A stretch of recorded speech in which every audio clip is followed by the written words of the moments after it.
이전 것은 지나갔으니 보라 새 것이 되었도다. 다시 한번 읽습니다. 그런즉 누구든지 그리스도 안에 있으면 새로운 피조물이라. 이전 것은 지나갔으니 보라 새 것이 되었도다. 아멘. 중구 태계로에 위치한 남대문교회 우리 손윤탁 목사님께서 이 3시에는 그리스도 안에 새 생명이라는 제목으로 말씀을 주십니다. 나오셨습니다. 하나님께 감사와 영광의 말씀을 올리시기 바랍니다.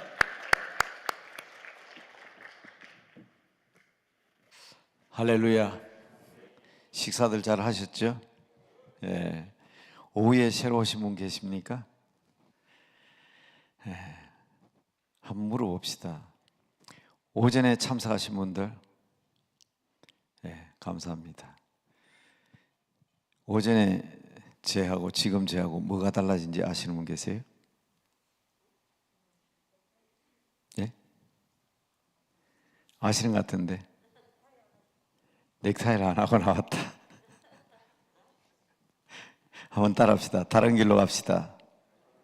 어떤 길로 가자고요? 다른 길로 가자. 오늘 오후에 그리스도 안에 새 생명이지만 주제는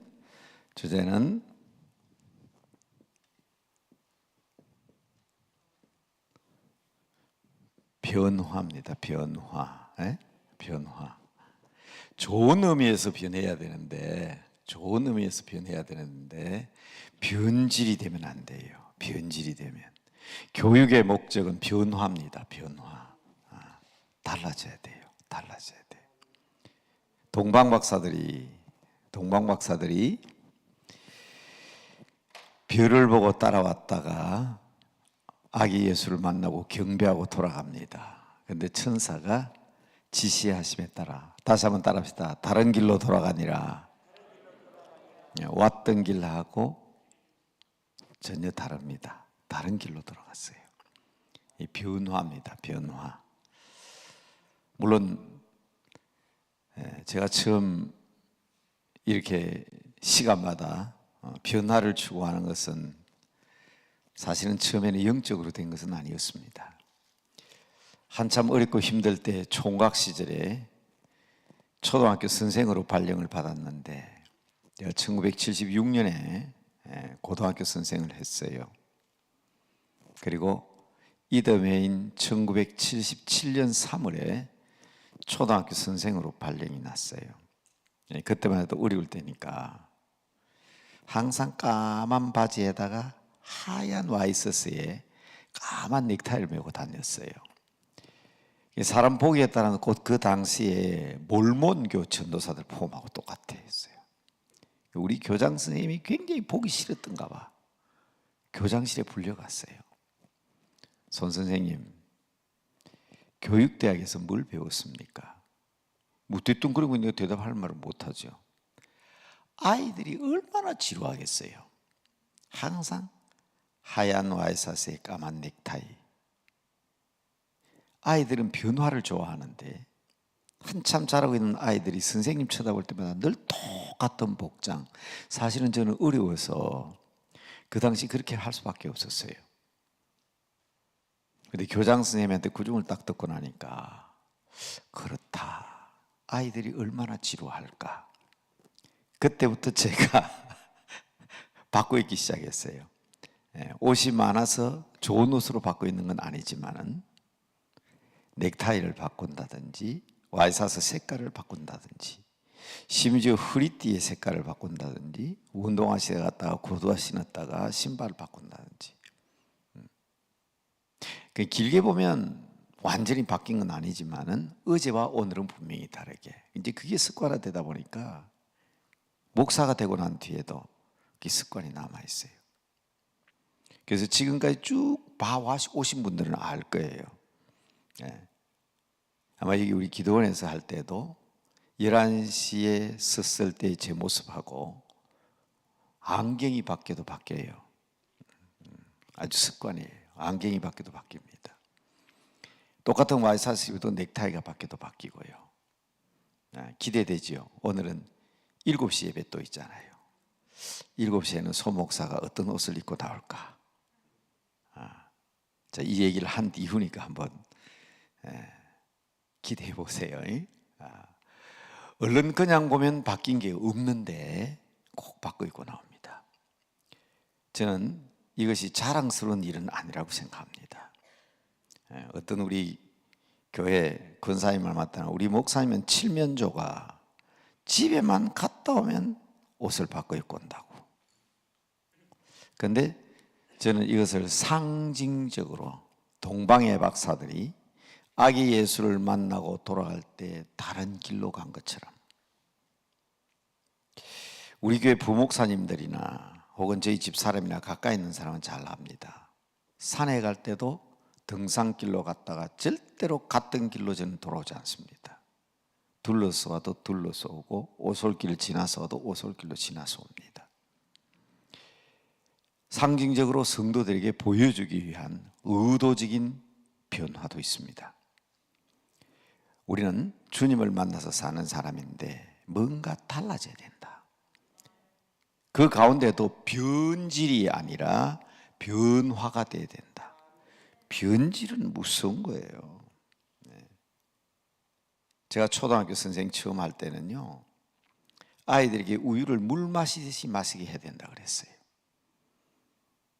저는 저 부산 우리 월요일 날 같은 고등학교를 졸업하시고 같은 지역에 살다가 이제 강남 금식기도에 늘 같이 오시는 분 계세요.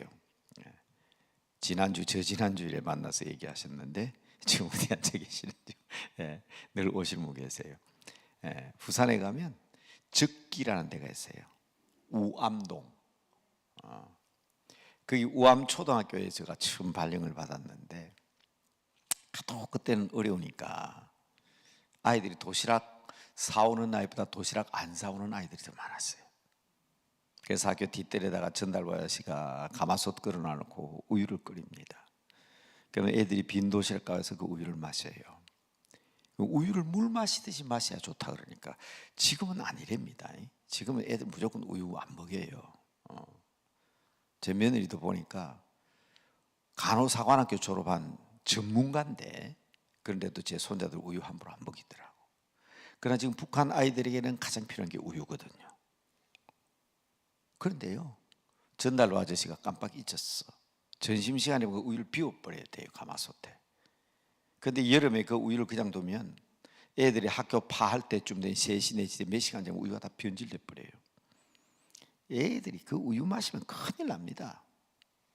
설사하고요, 잘못 죽어요. 좋은 음식일수록 변질되면 독이 되는 거예요. 우리의 신앙은 금보다 더 귀한 것입니다. 세상의 어떤 다이아몬드와 보석과도 비교할 수 없는 신앙입니다. 이 우리의 믿음입니다. 오늘 아침에 첫 시간에 제 손자 자랑했잖아요. 할아버지, 돈 물려주는 것보다 기도의 신앙, 그 믿음이 제게는 더 소중합니다. 믿음이 변질되면 안 돼요. 변질은 안 됩니다. 그러나 따라합시다. 변화된 삶을 삽시다. 오늘 여기에 대해서 누구든지 그리스도 안에 있으면 새로운 피조물이라. 이전 것은 지나갔으니 보라 새 것이 되었도다. 이걸 지금 말씀드리는 겁니다. 여러분 기도원에 왔잖아요. 올라올 때하고 내려갈 때 달라야 되지 않겠습니까? 변화받고 돌아가는 귀한 여러분들 되시기를 바랍니다. 2022년과 2023년 달라야 되지 않겠습니까? 다시 한번 따라합시다. 다른 길로 갑시다. 기도 응답받고 다른 길로 가야 돼요. 그래서 저는 칠면조처럼 다른 사람들이 무슨 소리 하든 간에 저는 물론 집에 안 갔다 오면 아침에 입던 옷 낮에 입을 수밖에 없고 낮에 입던 옷 저녁에 입을 수밖에 없지만 집에 갔다 오면 바꿔서 옵니다. 그리고 의도적으로 심볼이잖아요. 상징적인 의미가 있잖아요. 그래서 여러분 앞으로도 혹 저를 보시면 이번 오늘 입고 왔던 거 다음 달에도 똑같이 입고 올 수는 있지만 시간 변화를 주는 이유는 지루하지 않아야 된다. 하나님 앞에서도 우리 신앙생활도 늘 변화되는 삶을 살아야 되겠다. 그런 의미에서 이런 말씀을 드리는 겁니다. 그런데 중요한 것은 오늘 매우 중요한 것은 제가 이 과정을 성경 말씀을 통해서 같이 한번 확인해 보려고 하는 것입니다. 자, 맨 먼저 필요한 것은 우리는 그냥 맹목적인 변화가 아닙니다. 누구를 만나느냐에 따라서 그 사람이 달라집니다. 악한 사람 만나면 안 됩니다. 그래서 저는 매일 아침 새벽 기도에 기도합니다. 좋은 사람 만나게 해주시고, 혹시 좋지 못한 사람 만났다 할지라도 그들을 변화시킬 수 있는 우리가 되게 하여 주시옵소서. 여러분, 자녀들을 위해서 기도할 때도 늘 그렇게 기도하셔야 됩니다. 좋은 사람 만나야 사업도 잘 되고, 좋은 사람 만나야 성격도 좋아지고, 좋은 사람 만나야 그 앞길이 환하게 열립니다. 그래서 첫 번째 변화의 첫 단계는 이 만남이 중요합니다. 만남. 그리스도 안에 있으면 새로운 피조물이라 그랬잖아요. 주님을 만나야 합니다. 두 번째로는 그 아름다운 만남을 통해서 함께 가야 합니다. 이걸 동행이라 그러죠. 동행, 함께 가야 합니다. 주님을 만나서 동행하는 사람은 거기에서 그치면 안 됩니다. 우리 오순절 교회에서는 이것을 성령 세례받고 성령 충만함으로 설명합니다. 그 정도 만남 정도가 아닙니다. 동행하는 정도가 아닙니다. 그 안에서 살아야 합니다. 온전히 그분과 함께 살아야 합니다. 그래서 이 세 번째는 동행하는 정도가 아니라 우리는 하나님의 귀한 사랑과 은총 가운데 귀한 사역을, 하나님의 일을 함께 할 수 있어야 됩니다. 우리는 그냥 맹목적으로, 아침에도 말씀드렸지만 하루아침에 피었다가 지는 들꽃 같은 인생은 아닙니다. 당나라 시대 때 이런 얘기가 있어요. 노생이라는 사람이 있었는데, 성은 노시고 이 생자를 보니까 날생자더라고. 노생이라는 사람이 있었는데 참 똑똑한 사람입니다. 지혜롭고 남에게 부러울 것이 없는 그런 사람에 대해 너무 가난해요. 너무 살기 힘들어요. 그래서 평생을 너무 어렵게 삽니다. 이 속에는 이 똑똑한 사람이 환경이 안 주어지니까 불평과 불만이 가득합니다. 그래서 불평하고 불만하고, 그래서 속이 답답해서 어디 길을 가다가 배가 고프니까 어느 집에 들어갔습니다. 자, 어느 집에 들어갔더니 어떤 노인을 만났습니다. 그 노인이 그 배고파하고 어려워하는 사람을 만나니까 저녁을 이렇게 대접을 해야 되겠다 싶어서 젊은이는 어디서 왔는데 이런 소란 차림으로 왔는고, 그러니까 막 불평을 털어놓습니다. 그때 이분이 그렇게 얘기합니다.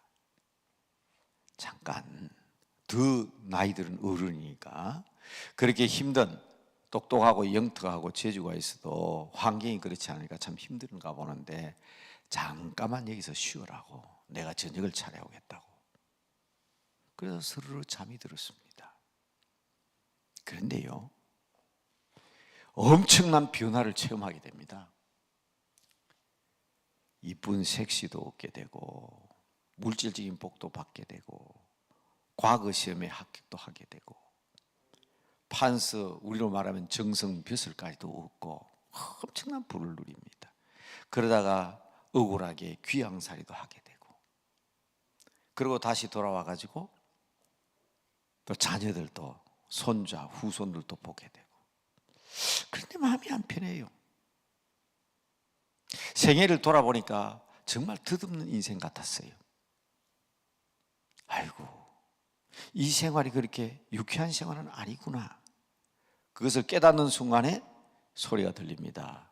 여보게, 밥 차려왔네. 일어나서 저녁 드시게.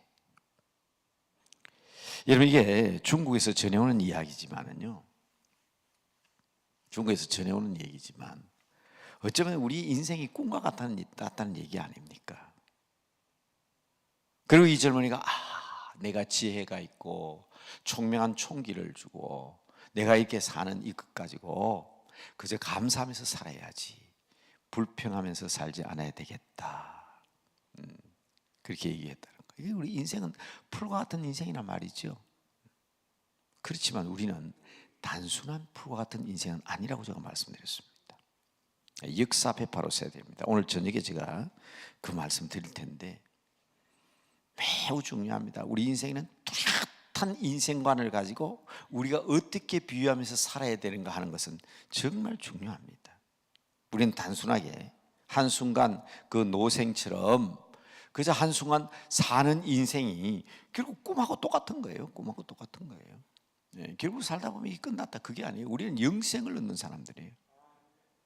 자, 그래서 오늘 저는 이 세 가지를 가지고 그리스도와의 만남으로부터 해서 우리가 하나님의 사역을 하기까지, 그래서 우리가 변화된 삶으로서 어떻게 하나님 앞에 영광을 돌려야 되는가, 이것을 오늘 주제로 해서 말씀을 드릴까 합니다. 그리고 여기에서 여러분 귀한 기도 제목을 얻게 되기를 바랍니다. 제가 칠판에다가 자꾸 한문을 많이 쓰니까 요새 젊은이들은 한문도 모르는데 목사님 자꾸 칠판에 한자 쓰지 마세요. 그러니까 저 젊은 사람들 쓰는 말대로 그러면 영어를 한번 써보겠습니다. 영어를. 예. 이 만남은 미팅이 되면 안 됩니다. 참 중요한 말입니다. 우리의 만남은 하나님과의 만남, 변화의 가장 중요한 것은 하나님과의 만남인데 그 만남은 미팅이 아니라 엔카운터가 돼야 된다. 이 만남입니다. 영어로 만남입니다. 이 뒤에는 전치사 with란 말이 붙어요. encounter with God이 돼야 된다. 하나님과의 만남이 encounter with God이 돼야 된다. 자, 여러분 이게 영어로 되기 때문에 우리는 그런 어감이 없어요. 영어에는 미팅이나 말이 있어요. 미팅. 만난다. 우리 젊은 친구들 보면 만난다 그러잖아요. 회사에 가면요, 회사에 원래 모임, 주례 모임, 미팅을 합니다. 그러나 그 미팅은 떨어져요. 그 미팅이. 왜냐하면 회사라는 밴드가 있어가지고, 밴딩 알죠? 고무줄로 묶어놨기 때문에 그 고무줄이 딱 밴딩이 떨어지면 끝나는 거예요. 같은 직장도 아닌데 뭐. 학교에서도 미팅을 해요. 아침에 미팅도 하고 저녁에 미팅도 하고 조회도 합니다. 학교 졸업하면 그거 안 해요. 그런 게 미팅입니다. 그래서 제가 결혼하는 처녀 총각이 찾아와서 목사님 주례해 주십시오 하고 물으면 제가 꼭 이 얘기합니다. 몇 년 사귀었냐? 3년 사귀었습니다. 사귀어보니 어떠냐? 이 친구가 단점이 있냐 없냐? 두 가지 대답이 나옵니다. 목사님, 단점 없어요. 장점만 보고 결혼해도 살다 보면 단점이 보이는데 단점 있는 사람 어떻게 결혼하냐고. 아닌데 다시 사귀고 온나, 다시 알아보고 단점이 있나 없나 알아보고 온나. 여러분, 중요한 얘기입니다. 단점 없는 사람이 있어요? 저는 결혼에 대해서 얘기할 때 꼭 그렇게 얘기합니다. 장점만 보고 결혼하지 말고 상대방의 단점을 보고 그것을 내가 감당할 수 있으면 결혼하는 것이다. 사람은 누구나 장단점이 다 있어요. 우리 어른들이 볼 때는 지금 젊은 청춘 남녀들 보고 요집 형편, 요즘의 학력, 이 사람의 스펙, 이 사람의 지위, 이 사람의 모든 거 딱 양가와 가정이 딱 맞다고 딱 둘이 데이트 시킵니다. 그러면 딱 맞을 것 같죠? 돌아와가지고 결혼 안 하겠다 그럽니다. 왜? 그러면 삘이 안 통한다고. 아이들은 옷이 아이들은 그럼 끝나는 거예요. 삘이 안 통한다면 끝나는 겁니다. 그래서 교회도 와가지고 이 예배드리는 젊은이들이 삘이 통해야 되는 것 같아요. 그래서 목사들이 참 어려울 것 같아요. 그런데 제가 그런 청춘 남녀들에게 왜 장단점을 묻느냐? 장점만 보고 손을 이렇게 갖다 대면요, 긴 손가락만 갖다 대면 이게 붙어있질 않습니다. 우선 서로 사랑한다고 밴드를 감아놓은 것처럼 보이지만 눈에 콩깍지 끝풀이 벗겨지면 뚝 떨어져가지고 나는 네가 그런 사람인 줄 몰랐다. 그러면 그 문제 심각한 거예요. 왜 단점을 보라 하는가 하면 결혼은 상대방의 약점이 보이면 내 장점을 이렇게 메꿔줘야 되는 거예요. 이건 밴딩이 아닙니다. 이거는 본딩이에요. 본딩, 본드풀 맞아요. 딱 붙는 거예요. 이게 안 끊어져요. 이건요. 그래서 상대방의 약점을 보고 내 장점으로 덮는 겁니다. 목사님들 계십니까? 장로님들 계십니까? 교회 당회가 원만해지려고 하면 목사님이 장점만 가지고 있다고 생각하면 안 됩니다. 목사님에게는 단점이 있습니다. 왜 장로 세웠을까요? 우리 목사님 저런 단점이 있었네. 저것 때문에 내가 장로 됐구나. 저걸 메꿔드려야지. 그게 장로와 목사가 함께 당회를 이끌어가는 가장 중요한 요소입니다. 야, 너 몰랐지? 몰랐지? 우리 목사님 그런 단점이 있는 거 몰랐지? 야, 그래가지고 단점을, 그 허물을 이야기하기 시작하면, 아까 오전에 말씀드렸죠. 어떤 옷을 벗으라고요? 시기와 다툼의 옷을 벗으라고 그랬는데, 시기와 다툼의 옷을 입고 교회에 분쟁을 일으키게 되는 거예요. 집사님들, 권사님들 잘 들으세요. 목사님, 장로님, 예수님 아니에요. 부족한 점이 있어요. 근데 왜 내가 집사냐, 왜 내가 권사냐를 아셔야 됩니다. 이 만남은 굉장히 중요합니다. 우리 주님께서 우리를 보시고 단점을 보시고 우리를 선택하셨다면 여기 구원받은 사람 누가 있습니까? 아무도 없습니다. 부부도 그런 겁니다. 여러분, 가정의 문제 가지고 나오신 분 계십니까? 텔레비전에 나오는 탤런트와 같은 이쁜 아내는 아니지만은 그래도 하나님께서 독생자 아들까지 내주신 그분께서 내게 가장 알맞는 내 아내를 주시다는 사실을 믿으시기 바랍니다. 옆집 아저씨보다 못생겼지만은 그래도 내 남편이 나에게 가장 알맞은 남편으로 주었다는 사실을 알고 그분의 단점이 보일 때마다 저것 때문에 나하고 결혼했구나, 이래 돼야지.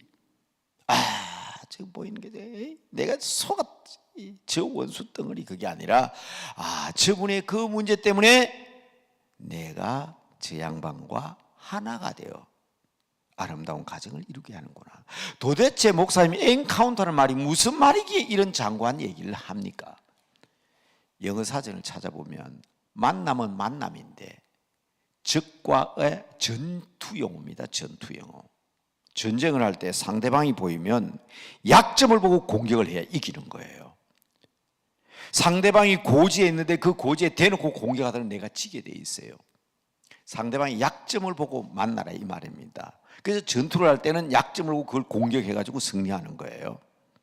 그런데 우리 하나님께서는 우리의 약점을 보시고 거룩한 피로 우리의 죄를 씻어주시고 우리의 죄를 감당하시고 우리의 부족함을 채워주신 겁니다. 이게 엔카운터. 그래서 기독교 교육학에서는 이것을 만남의 교육을 할 때는 미팅 교육이 아닙니다. 엔카운터 교육입니다. 자, 이게 교회에서 굉장히 중요한 얘기입니다. 여러분, 옛날에 우리가 물통을 만들 때는 이렇게 나무로 짜서 물통을 만들었습니다. 나무로 짜서 물통을 이렇게 만들었습니다. 이 줄을 만들었죠. 근데 말이에요, 이 나무가 깨져요.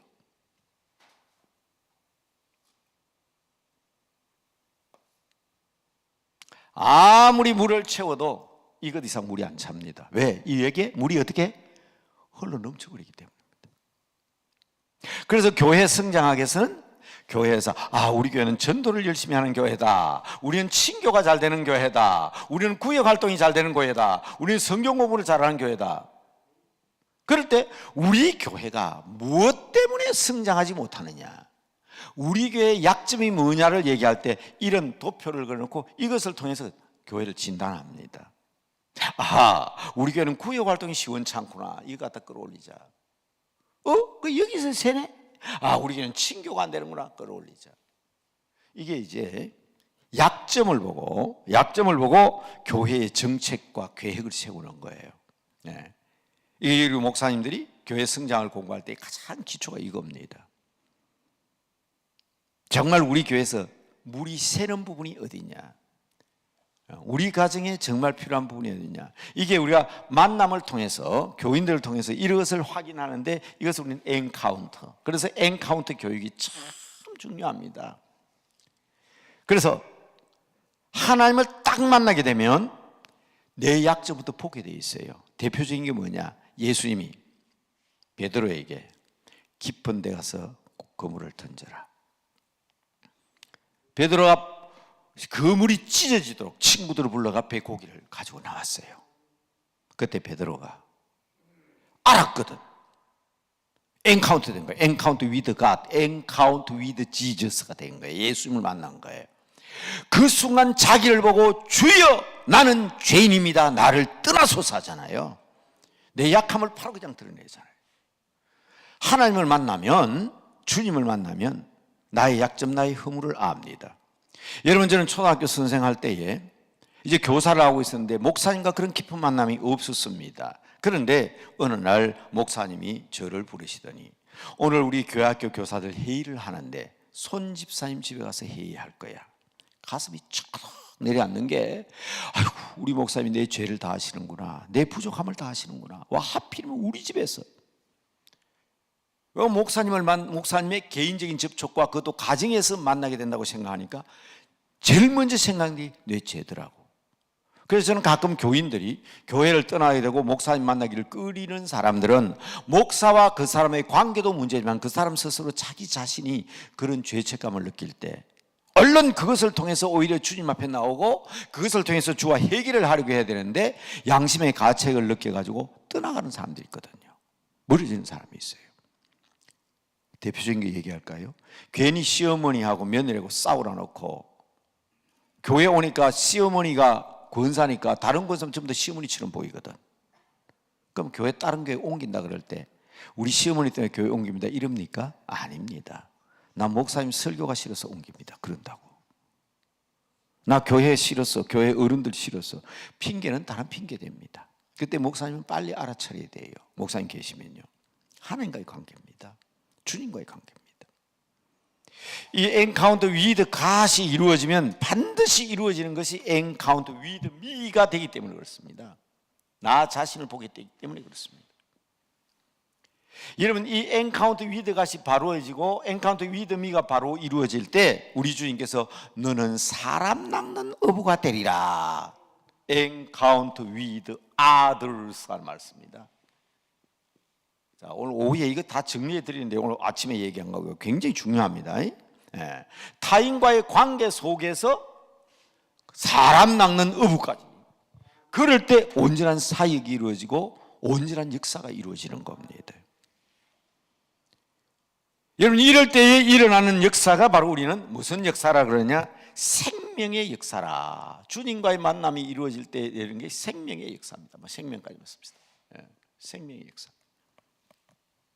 그래서 오늘 아침에 말씀드렸습니다. 요한복음 5장 24절 내가 진실로 진실로 너희에게 이르노니 내 말을 듣고 나 보내신 이를 믿는 자는 영생을 얻었고.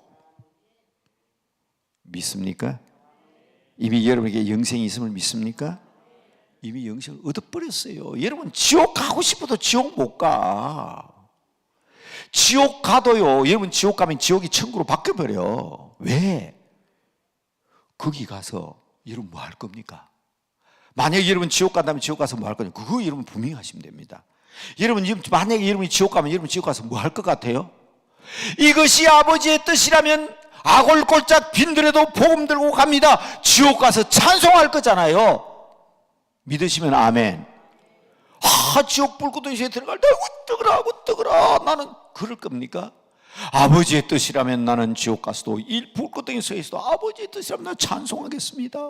아골골짝 빈들에도 찬송 부르고.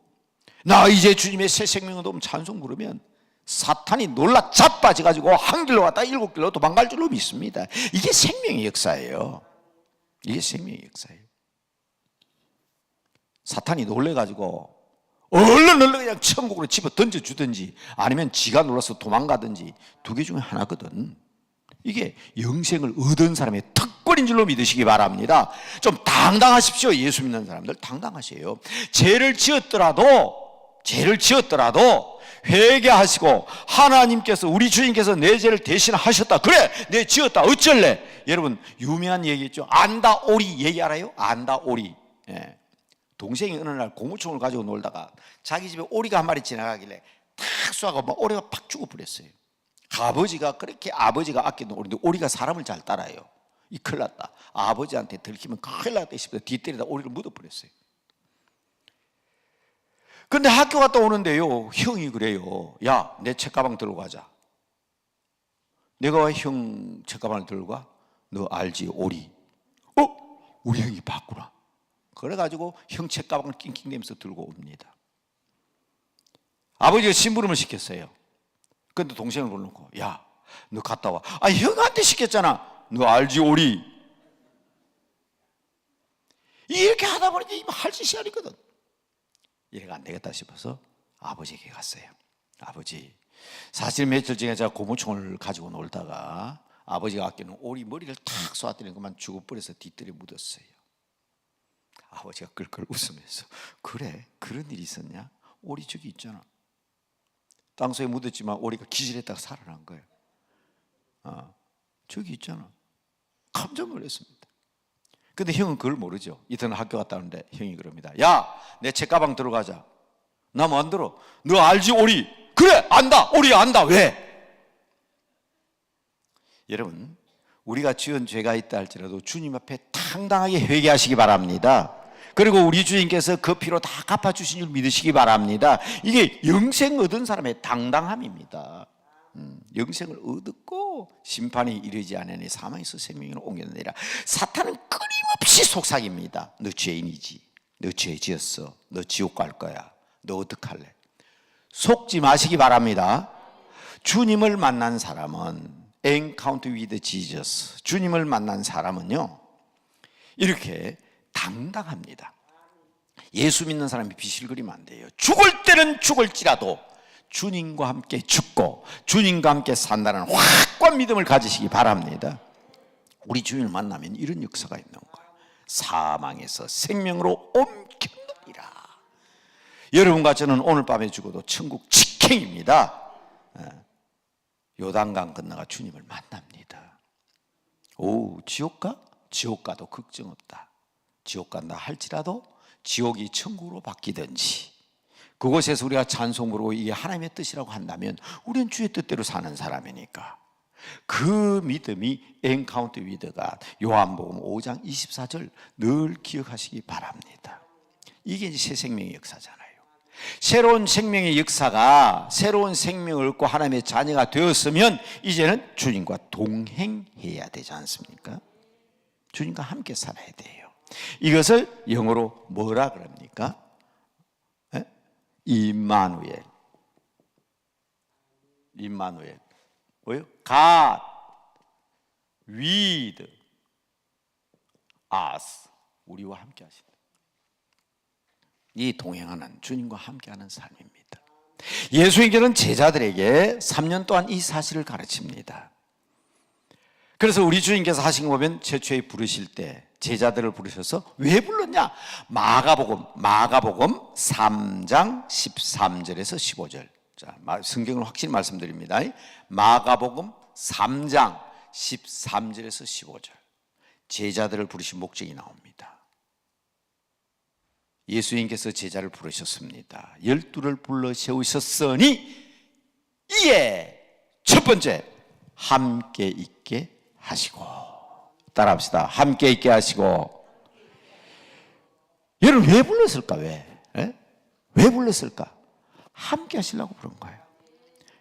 하나님께서 태초에 천지 우주 만물을 창조하셨어요. 6일 동안. 그리고 자기 형상을 닮은 인간을 만드셨어요. 왜 만드셨을까? 함께 하시기 위해서. 그 만물을 다스리고 정복하고 충만하여 함께 즐기시기 위해서, 함께 안식하기 위해서. 그래서 만드신 거예요. 이게 제일 중요한, 인간을 만드신 제일 중요한 목적입니다. 그런데 이 인간들이 말입니다, 함께하는 주님의 하나님의 음성은 안 듣고 귀가 솔깃해가지고 말입니다, 사탄의 속삭임에 넘어가는 거예요. 그 말 듣고 첫 번째 행위가 뭡니까? 벗었네. 치마 두르고는 함께 하지 아니하고 숨어버리잖아요. 하나님을 피하잖아요. 여러분 잘못이 있고 죄가 있다 할지라도 피하지 마세요. 피하지 말라. 여러분 우리가 어떤 일도 피하면 안 돼요. 주님 앞에 당당하게 아버지 앞에 당당히. 왜? 이미 우리는 만남을 통해서 하나님의 자녀가 되었잖아요. 자녀가 되었기 때문에 하나님의 자녀들은 생명을 얻게 되고, 이제 하나님의 생명을 얻게 되었으니까 우리가 아이를 뱃속에서 잉태해서 태어나면 그 아이가 성장하고 자라는 자녀로서의 삶을 사는 것처럼, 우리 동행하는 하나님의 사람들은 하나님의 자녀이기 때문에 주님과 함께 해야 됩니다. 그래서 우리는 하나님의 아들과 딸들이에요. 하나님의 자녀는 하나님과 늘 함께 해야 되는 겁니다. 잘못할 수 있죠. 아버지가 이놈의 자식, 니는 내 자식 아니다, 나가라, 이러면 안 당해본 사람 몰라요. 네, 저는 우리 아버지한테 쫓겨난 적이 있어요. 네, 아버지가 오시더니 윤타가 이리 와봐라. 예, 갔더니 아무 말도 안 하고요. 그린 3학년 4학년짜리가 아버지가 잡으면 잡히죠. 멱살 딱 잡고 바지 딱 잡고 물에 폭 담가가지고, 그러니까 물을 흠뻑 뒤집어 섰죠. 그러니까 이러니까 나가라. 니는 이제 집에 들어, 내 자식 아니다. 제가 집에 안 들어가야 될까요? 하루 종일 바깥에 나가고 옷 다 마르도록 친구가 뛰놀다가 저녁에 들어오니까 아버지 아무 말도 안 하시더라고. 그래서 저는 종종 이렇게 해야 합니다. 아버지가 대문 앞에 내쫓으면 불효막심한 놈은 이럽니다. 두고 봅시다. 나는 젊고 아버지는 늙었는데 누가 손인지 두고 봅시다. 천하의 불효막심한 놈이에요. 그죠?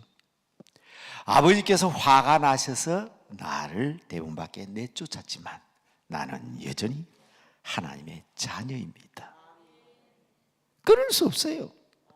왜? 하나님께서는 엔카운트 하셔서 우리의 모든 죄를 덮으시고 나의 자녀로 삼아주셨기 때문에 언제든지 아버지 앞에 나아가면 아버지께서 맞아주신다. 이것을 우리 예수님께서는 누가복음을 통해서 탕자의 비유를 통해서 말씀하시잖아요. 그 모든 재산 다 탕진하고 돌아왔지만 그 아들이 돌아왔을 때 잔치를 부리잖아요.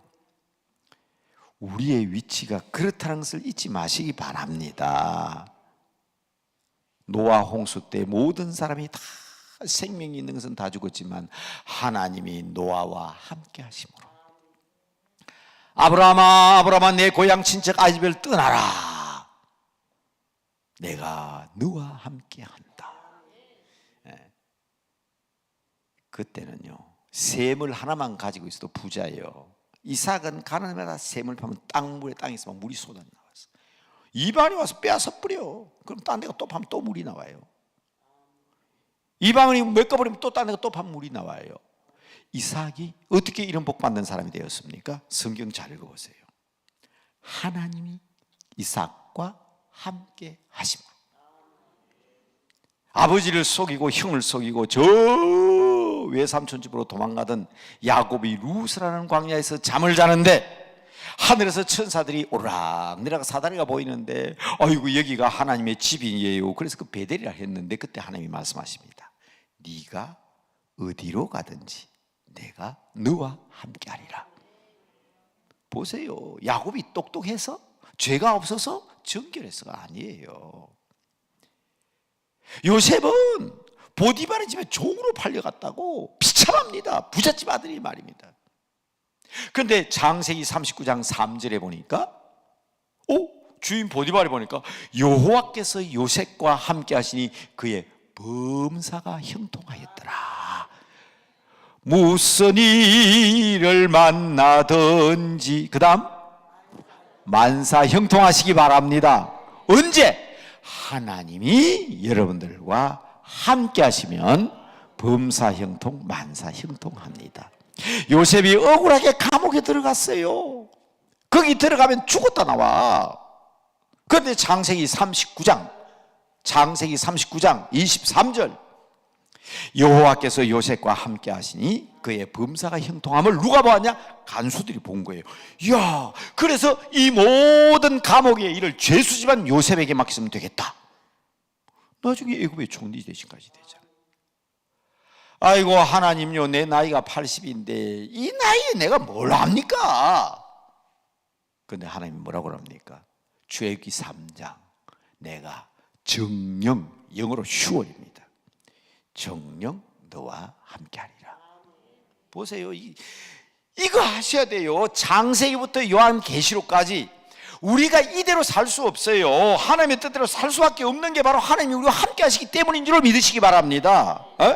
모세가 죽었잖아.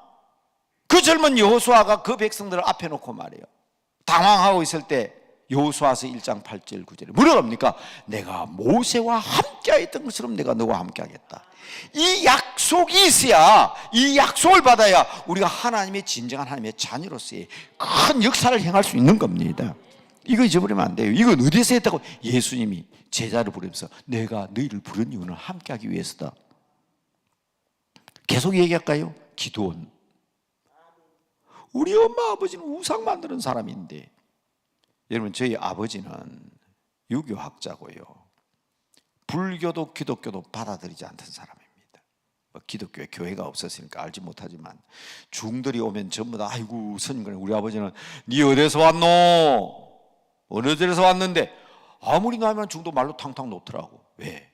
그 당시 조선시대의 선비의 영향은 중들이 산으로 쫓겨 올라갔잖아요. 숭유배불 정책이라고 그러죠. 유교를 숭상하고 불교를 배척했기 때문에 아버지는 그런 사상이 있는 사람이었어요. 그게 중들은 우리 집 앞에 와도 꼼짝 못합니다. 자, 그런 저희 아버지 밑에서 저는 자랐습니다. 근데 지금 목사 됐잖아요.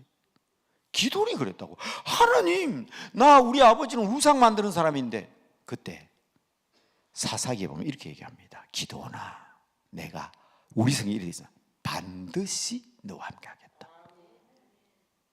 우리가 약한 사람도 있잖아요. 예레미야 그래서 아이고 나 자격 없어요. 예레미야가 야, 너 말 못한다 하지 마라. 내가 너와 함께 하지 않느냐. 이사야서 41장 10절 다 외우시죠?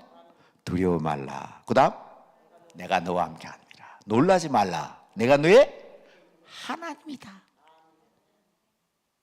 하나님이 우리와 함께 하시는데, 우리 아버지가 하나님이신데, 이게요 임마누엘 신앙입니다. 임마누엘 신앙입니다. 그런데 예수님께서 딱 제자를 부르시고 첫 번째 목적, 너희와 함께하기 위해서 불렀다 그러잖아요. 함께하기 위해서 불렀다. 그리고 이제 두 번째 목적 넘어갑니다. 사역으로 보내사 전도도 하며 이래 나오죠. 그리고 하늘나라를 얘기합니다. 귀신을 내쫓는 능력을 주심이라. 마가복음 3장 13절에서 15절, 지금 시간이 없어서 그 부분에 대해서는 언젠가 또 말씀드린 적도 있는데 구체적으로 말씀 안 드리지만 처음 듣는 사람은 마가복음 3장 13, 15절에 번호를 매기면서 한번 해놓으세요. 우리를 부르신 목적 1. 함께 있게 하시고, 2. 보내사 전도도 하며, 3. 귀신을 내쫓는 권능, 권세와 능력도 주셨다. 여러분, 그래서 부름을 받은 사람입니다. 잊으면 안 됩니다. 우리는 그렇게 부름받은 사람, 그렇게 부름받은 사람들이기 때문에 우리가 뭐가 달라져야 되느냐? 세상 사람과 같으면 안 되지요. 세상 사람과 다른 길로 가야 되지요. 그래서 우리 주님께서 나중에 이 사역을 얘기하셔서 뭐라 그럽니까? 하늘과 땅의 권세를 가지고 너희에게 명령한다. 너희는 가라. 모든 민족에 가서 내가 가르쳐 세례를, 성부와 성자와 성령 이름으로 세례를 주고 내가 가르친 모든 것을 가르쳐 지키게 하라. 그러면서 그 뒤에 뭐가 나옵니까? 내가 세상 끝날까지 너희와 함께 하리라. 자, 여기에서 제일 중요한 것은요, 요한계시록입니다. 요한계시록이에요. 요한계시록 21장 2절 3절 잘 보셔야 돼요. 하나님 나라는요, 아픔이 없습니다. 눈물이 없습니다. 슬픔이 없습니다. 애통한 거나 곡하는 것이 없습니다.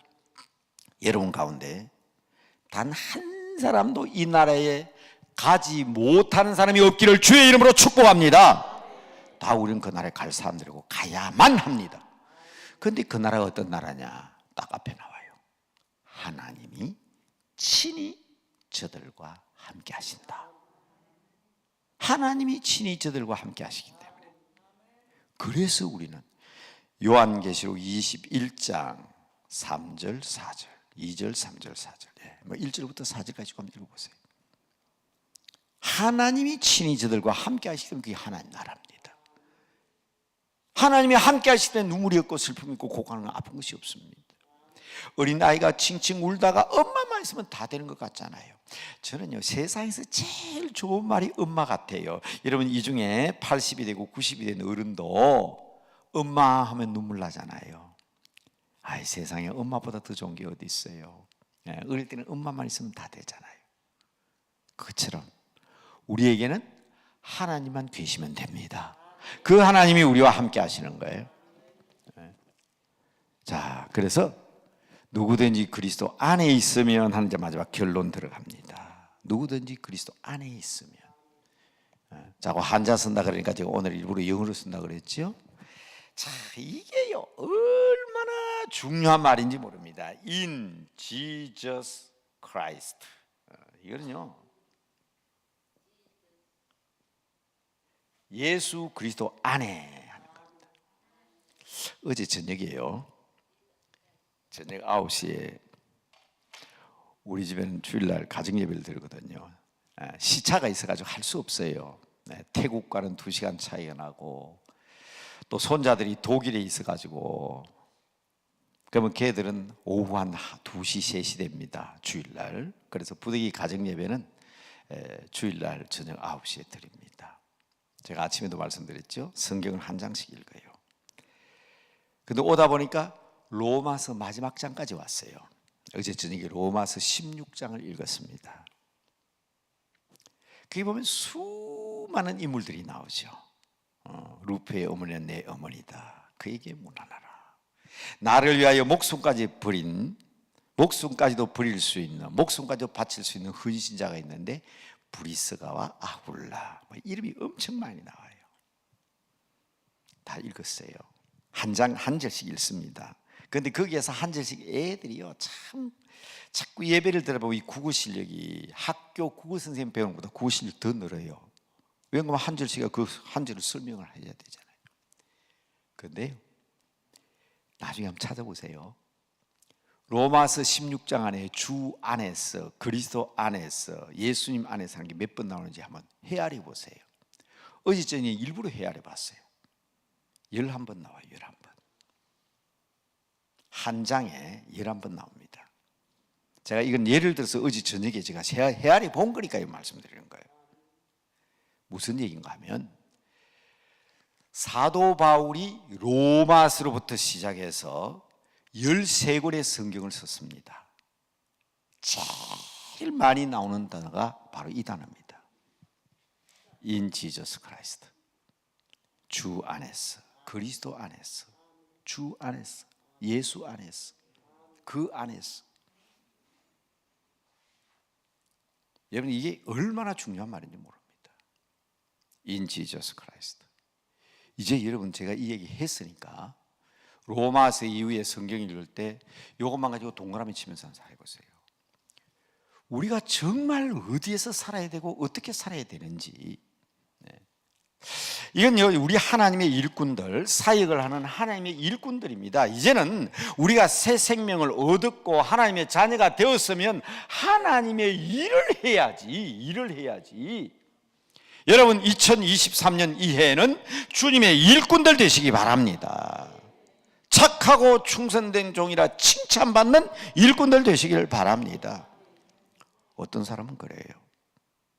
목사님, 저는 교회에서 일할 거 없어요. 장로들이 하고 권사집 집사지, 나는 그냥 평신도 서리 집사고, 나는 집사 직분도 없고.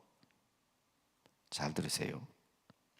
달란트란 말은 달러라는 외국 화폐의 이름도 되지만 탤런트, 재능이란 말입니다. 이 말은 다른 말로 하면 선물이란 말입니다. 선물 안 받은 사람 한 사람도 없어요.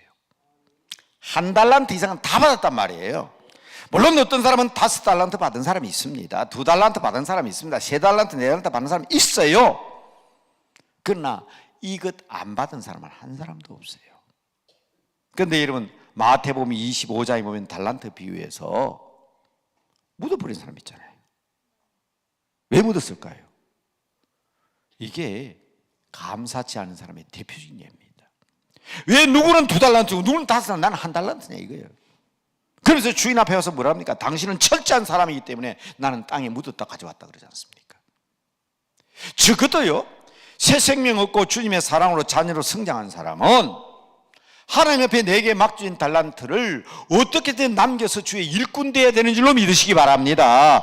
이 변화가 없으면 안 됩니다. 여러분, 악하고 게으른 종이라는 말을 듣고 싶은 사람이 있습니까? 착하고 충성된 종들 되시길 바랍니다. 이게 오늘 여러분들이 변화받고 이 기도원에서 기도하고 오늘 이 연초에서 세임 얻어서 하나님 앞에 복받고 가겠다는 사람이라면 반드시 여러분, 내게 주어진 달란트를 통해서 내가 어떻게 일할 것인가를 알아야 합니다. 안 되겠거든. 하나님께 맡겨요. 예수 믿는 사람의 가장 중요한 기도 아닙니까? 여러분, 저는 고등학교를 졸업하고 돈 안 드는 대학 간다고 부산 교육대학에 입학을 하게 됐습니다. 고등학교 졸업하는 사람이 등록금이 있습니까? 저희 형님한테 부탁했더니 아버지한테 물려받은 유산도 없는데 논을 팔았대요. 그 당시 돈으로 3만 원을 받았는데 만 원은 빚 갚고 만 원은 집에 그래도 병아리 키워야 되고 병아리 사는데 만 원. 그래서 저한테 만 원을 보냈어요. 등록금 6천 원 내고. 교육대학은 그 당시 돈이 나왔습니다만 입학금은 내야 돼요. 6천 원 내고. 그 다음에 그날 차비 왔다 갔다 하고 뭐 하니까 1,000원 없고 3,000원이 남았어. 이게 대학교 입학할 때까지 1월 달에 합격자 발표 안 하고 2월 한 달을 보내야 되는데, 그리고 장학금은 6월 달에 나옵니다. 3,000원 가지고 아무리 계산해도 2월 달부터 6월 달까지 닷을 동안 살 수가 없는 거예요. 하나님이 이럴 수가 있습니까? 제가 그랬겠어요? 하나님 감사합니다. 하나님께 부탁드릴 수 있는 방법을 주셔서 감사합니다. 이거 다 하나님 앞에 드릴 테니까. 하나님 내 아버지 아닙니까? 내 재산 다 3,000원 다 드릴 테니까 하나님 내 먹여서 알아서 살아주세요. 그때 저희 교회 이주식 장로님이라고 황해에서 오신 장로님이 계시는데 놀래가지고 도대체 송구는 어떻게 하려고 그걸 하나님께 다 바치냐. 하나님께 제게 주신 겁니다. 나 아버지 뜻대로 살겠습니다. 내가 자신 없어 아버지한테 맡기 왜 땅에 갖다 묻어? 왜 먹고 치워? 하나님 앞에 3,000원 몽땅 다 바쳤습니다. 그날 낮에 말입니다. 할머니 한 분이 제게 찾아왔어요. 송군, 내가 들으니까 이제 학교에서도 못 자고, 왜냐하면 고등학교 때는 학교에서 자는데 졸업을 해버렸잖아요. 그때는 1월 달에 졸업했거든. 잘 때도 없었는데 우리 집에 와서 잘래? 우리 집에는 다다미로 된 국제시장이야. 다다미로 된 방이 있는데 좀 춥기는 추워. 근데 바람은 안 들어온다. 근데 말이야, 우리 집에는 6학년 아이 성택이라는 아이가 있어. 실명을 공개해버렸네요. 성택이라는 아이가 있어. 6학년인데 저기 산수를 너무 못해.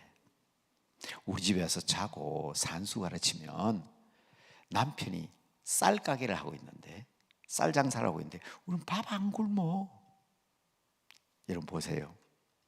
제가 그 집에 들어갔어요. 그 집에 들어가서 성택이 산수를 가르쳤습니다. 그런데 이 할머니가요, 자, 이름 막 그냥 밝히죠. 전라남도 보성에서 오신 할머니인데 성함을 원명을 그대로 밝히겠습니다. 손용애라는 군사님이에요. 본도 같지 않는데 같은 종씨라고. 3,000원 하나님 앞에 바쳐 드렸더니 제가 3,000원치만 먹었겠어요? 그런데 또 이 할머니가요, 제 손을 붙잡고 아들 성택이 가르치라고 해놔놓고는 성택이는 안 못 가르치게 맨날 저 손목을 끌고 기도원에 가네. 부산에서 오시면 알라고 하는데 부산에 토성동이라는 기도원이 있습니다. 거기 가서 기도를 시키는데 이제 예수도 제대로 신앙도 없고 믿음도 없는데 말입니다. 아직 세례도 안 받았어요 그때. 근데 나를 눕혀놓고 기도를 하는데 어떤 할머니가 내 손에 몸을 만지면 나는 간지러워가 킥킥킥 웃으면 머리를 탁 때리면서 웃으면 안 돼. 그런데요, 아무리 할머니지만 손이 와가지고 몸에다가 가는데 안 간지러워 킥킥킥 웃고 그랬어요. 여러분 그분이 누구신지 아세요? 현신의 권사였어요. 여러분 저는 그분이 현신의 권사인 줄 몰랐습니다. 정말 몰랐습니다. 어떤 군인 아저씨가요 안수를 받는데 막 똑같이 몸에다가 이렇게 들면 기도를 하는데 안차려거든. 그래 그걸 막 주여 주여 그러더라고. 그래서 웃음이 나올 때는 웃으면 안 되고 주여 주여, 난 처음 모르니까 그래야 되는구나 했더니 그 다음에 그거 안 해주더라고. 내가 한번 그럼 나도 한번 해볼 건데, 주여 한번 해볼 건데. 자, 여러분 놀라지 마세요. 오늘 어제 8일날 들어온다 한국에 들어왔는지 모릅니다. 그 성택이라는 그분이 지금 큰 사업가입니다. 제게 뭐라는지 아세요? 목사님 은퇴하시면 제가 많이는 못 드려도 그래도 한 몇백억 정도는 드릴 수 있습니다. 한국 교회를 위해서, 세계 선교를 위해서 사용하시겠다면 이번에 들어가면 사업을 같이 의논합시다. 보세요. 얼마 가지고 벌은 돈입니까? 3천원. 그게 3년 전에 제게 얘기했던 거예요. 근데 그 사업을 제게는 현금을 안 주겠대요. 왜? 목사님은 금전을 모르니까 고생하니까 자기가 다 그걸 조정해서 제가 소신껏 할 수 있도록 사업은 자기가 해주겠대요. 그럼 나는 공짜로 먹는 거 아니에요. 그래서 코로나 직전에 제가 필리핀까지 갔다 왔어요.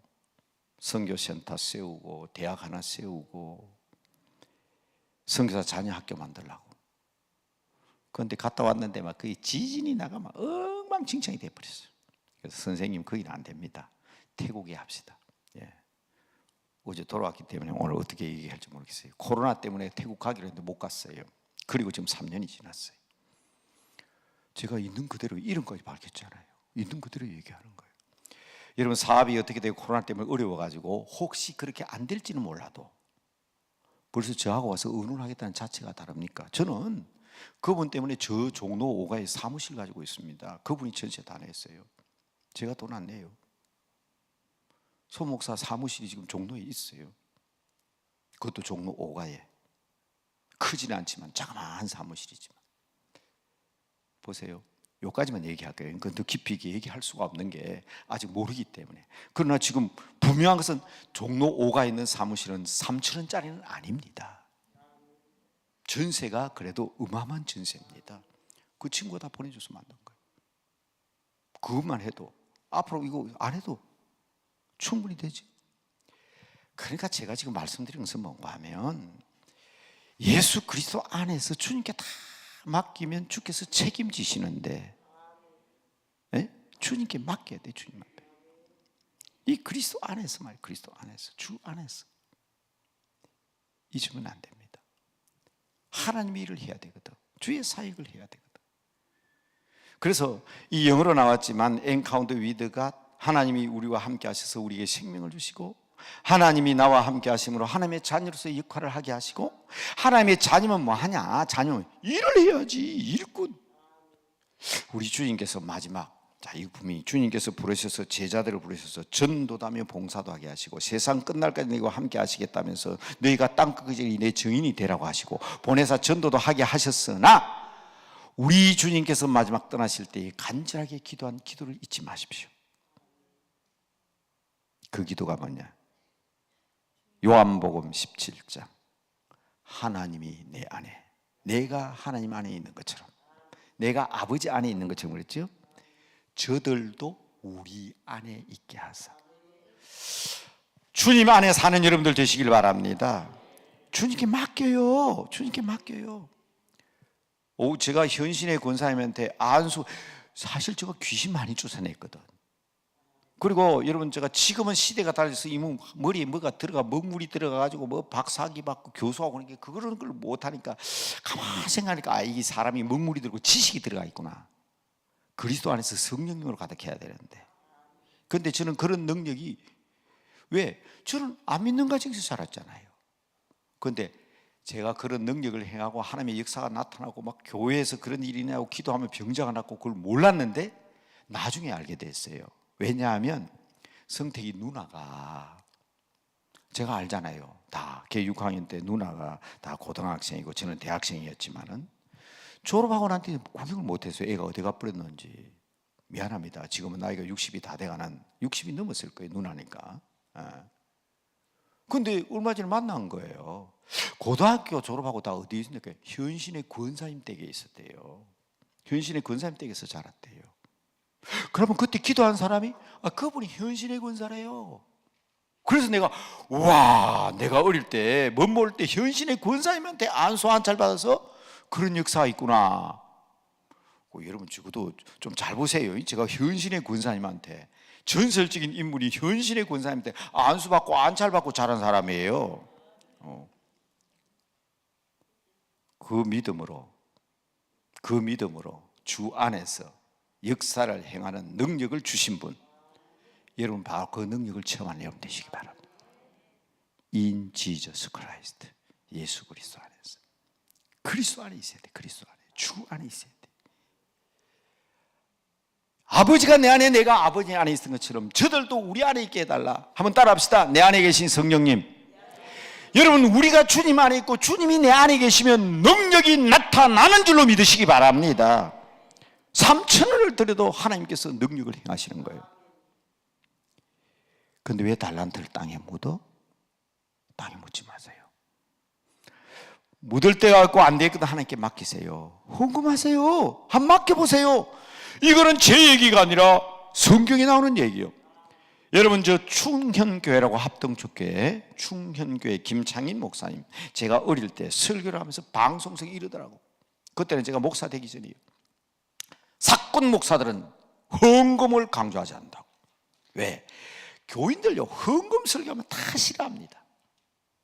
그래서 교회 건축이 있다는 교회 헌금하면 전부 다 장로님 시켜요. 욕 장로님 얻어먹으라고. 목사는 헌금 얘기 안 한다는 거예요. 그러면서 김창인 목사님 하신 말이 이게 다 사건이다. 왜? 교인들이 듣기 싫어도 헌금 설교 많이 하면 반드시 복 받는데, 반드시 성경에 주시겠다고 약속하셨잖아요. 그런데 목사들이, 주의 종들은 낯짝이 없어요. 자기 낯짝 세우면 안 돼요. 주인의 얼굴을 세워야 되는데 자기 낯짝 세우려고 헌금 설교 하니까 교인들 복 못 받게 만드니 그들이 다 사건 목자 아니냐고. 그래서 저는 그때 자주 막 이럴 깨물어서 다짐을 했어요. 내가 목사 되면 교인들에게 헌금 설교 팍 해가지고 우리 교인들 부자 되게 만들어야 되겠다. 그런데요, 목사가 되고 난 뒤에 헌금 설교하고 난 뒤에 요거 안 얻어먹은 적이 없어요. 우리 목사님 교회가 예산이 모자랍니까? 아니면 목사님이 지금 뭐 자가용이 더 좋은 게 필요합니까? 양복을 더 필요한 게 있습니까? 왜 자꾸 헌금 설교하니? 그러니까 이거 아니네. 아이고, 헌금 설교를 꼭 해야 되겠다고 생각은 하는데도 마음대로 안 돼요. 그래서 제가 교인들이 그랬어요. 아마 쟤는 사건 목자인 것 같아요. 헌금 설교하면 여러분이 싫어하니까 나 그 설교하기 싫어요. 그런데 여러분 듣기 싫어도 오늘 이 설교를 해야 되겠습니다. 꼭 헌금 설교할 때는 제가 그렇게 얘기하고 설교를 해요. 그런데 여러분, 기도원이니까 당당하게 말씀드립니다. 저는 이것 때문에 복받은 사람이에요. 저 부산에 가면 사하구 당리동, 사하구청 언덕편에 보면 동신교회라는 교회가 있습니다. 그 교회는요, 그 당시 부산에서 영락교회 다음으로 큰 교회를 지었습니다. 그 교회는요, 당신의 비누 다이알, 지금 없죠. 동산유지 회장님이 땅을 기증해 주셨어요. 저 부평동 국제시장 때 부평동 4가 12번지에 48평짜리 교회가 있었는데 그거 팔았는데요, 설계 빼고 허가 받고 다 하고 나니까 돈이 하나도 없어. 여러분, 땅과 설계도가 건축허가가 교회 지을 수 있어요? 교인들은 그렇게 모이던 교인들이 120, 30 모인 교회들이 교회 짓는 한 솔솔 다 빠져나가 버리고 한 7, 80명밖에 안 남아야 돼. 어떻게 교회 지어요? 그때 우리 교인들은 알거든요. 제가 30만 원 빌려가지고 결혼했다는 것까지 알고 있습니다. 30만 원 빌려가지고 10만 원 전세, 8만 원 달세, 12만 원 가지고 육교에 가서 저는 시계 갈고 우리 마누라는 시계 줄 갈고, 그래서 결혼했습니다. 신혼여행 생각도 못하고. 우리 교인들이 다 알아요. 그런데 그 교회 지어야 될 당시에 제가 전셋집에 살고 있었어요. 전세 싹 뽑아가 하나님께 드렸습니다. 아버지, 내가 편안한 집에 사는 것보다 하나님의 거룩한 성전 일이 짓는 일이 더 중요하지 않습니까? 그래서 그 당시 우리 통합 측에 PCK 교단의 총회장을 지낸 김두봉 목사님이고 부산 소정교회 담임 목사님이 있습니다. 이분이 동신교회에 화랑관창이 나왔다고. 이 젊은 부부가 아기 둘이 업고 안고 교회 다니는 사람인데 이 사람들이 사람들이 길거리에 앉게 되었는데 그 전세를 뽑아가지고 교회에다 주니 이 사람들은 어떻게 살겠냐? 그때 제가 목사님 보고 그랬어요. 목사님, 저는 지금 옛날에 학생 시절도 교회에서 잤는데 지금 학교 선생이잖아요. 교회는 태권도실도 있고 무용실도 있고 창고도 있습니다. 참 하나님이 놀라운 거예요. 그 교회 입당 예배 드리는 날 제가 아파트를 샀고요, 그 교회 헌당 예배 드리는 날 제가 자가용을 샀다고. 가만히 보니까 우리 목사님이 엄청 기도하신 거예요. 저 젊은 손집사가 재산 다 바쳐서 하는 배 드리는데 지금 길거리에 앉으면 하나님 영광 가립니다. 주님께서 책임져 주세요. 얼마나 그 목사님은 돌아가셔서 시신 기증해가지고요 고신의료원에서 다 하고 2년 후에 이렇게 화장해서 여기 가까이 있는 노량진, 국수리에 있는 노량진 동산에 모셨습니다. 그러니까 여러분 보세요. 하나님 앞에 그렇게 바쳤는데 지금은 그 이후로 제가 하나님 앞에 서운하고, 오늘 여러분한테 제가 뭐가 부를 게 있어요, 여러분? 그렇죠? 부를 거 하나도 없어요. 하나님이 책임지십니다. 아들, 딸 다 대학 다 시키고 선교사고 아들 박사학위 받고 다 있잖아요. 그래서 제가 말씀드린 것은 적어도 그리스도 안에 있는 사람은 성령님이 시키는 대로, 성령님이 움직이시는 대로, 성령님의 말씀대로 사면 하나님이 다 무슨 일을 만나든지 만사 형통케 해주는 줄로 믿으시기 바랍니다. 이 세 가지 기억하시고 오늘 저녁이에요. 이게 딱 오늘 1부 10일 11시, 오늘 3부 3시에 확 정리해서 음식을 먹고 나면 깔끔해야 되잖아요. 먹고 난 뒤에 돌아갈 때도 오늘 뭐 먹다 깔끔해야 되잖아요. 제가 깔끔하게 정리해 드리겠습니다. 그러나 오늘 이 시간의 정리는 431장 찬송으로 정리하겠습니다. 여러분, 저 세 가지를 꼭 기억하시고 하나님의 만남, 하나님과 동행, 그리고 하나님의 사역을 감당하는 사람으로서 주께 맡기고 하자. 나는 힘이 없는데, 내가 힘이 없는데 내 힘으로 하는 것이 아니라 하나님의 일은 누가 하신다? 하나님이 하신다. 하나님의 일은 하나님이 하신다. 그래서 431장 찬송 한번 펴보세요. 431장, 이게 옛날 성경에는 나는 몰랐는데 오늘 제가 아까 부르니까 누가 저한테 그러더라고. 목사님, 그 옛날 성경에는 안 나오는 찬송이라고 그러더라고. 옛날 찬송가에는 주 안에 기쁨이 있네, In Jesus Christ, 주님 안에서. 보세요. 주 안에 기쁨이 있네, 주 안에 살자. 주 안에 평안 있네, 주 안에 살자. 불안이 연기처럼 스며들어와도 주 안에 있으면 우리의 마음속에 기쁨이 넘친다. 믿으시기 바랍니다. 주 안에 사랑이 있네, 주 안에 살자. 주 안에 소망이 있네, 주 안에 살자. 보세요. 금푸른 성남 파도가 2023년에 우리에게 밀어 닥쳐도 주 안에 사는 사람들에게는 참 평강이 있습니다. 가난을 핑계하지 마세요. 없는 거 핑계하지 마세요. 5달란트, 2달란트 부르지 맙시다. 1달란트라도 3,000원이라도, 아니 1,000원이라도 주님 앞에 맡기면 주께서 책임지심을 믿으시기 바랍니다. 마지막, 주 안에 영생이 있네, 주 안에 살자. 주 안에 하나님 나라가 있습니다.